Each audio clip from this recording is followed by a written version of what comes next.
પ્રદાનભાઈ ચંદ્રવડિયા, ઉપલેટા નગરપાલિકા પૂર્વ પ્રમુખ. ઉપલેટા નગરપાલિકાની વોર્ડ નંબર 5નું મતદાન ચાલુ છે. શરૂઆતની 2 કલાકની અંદર ધીમું મતદાન હતું, પણ હવે લોકોમાં ઉત્સાહ જોવા મળે છે.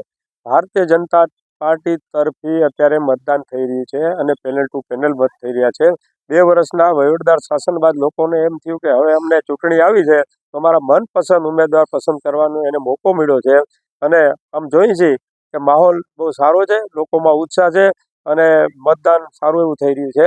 તો અમારા જે પેનલ ટુ પેનલ 4 ઉમેદવારો છે વિજય થાય એ 100% નિશ્ચિત સારી વાત છે. અને લોકો અમારા ઉપર વિશ્વાસ પણ રાખે છે અને એવું લાગે છે કે અમારે જે ઉપલેટા નગરપાલિકામાં ભારતીય જનતા પાર્ટીનું ફરીથી શાસન આવશે. હું સાફીર મહેમાન, ઉપલેટા નગરપાલિકાની સામાન્ય ચૂંટણી વોર્ડ નંબર 9માં મતદારોમાં ભારે ઉત્સાહ જોવા મળી રહ્યો છે.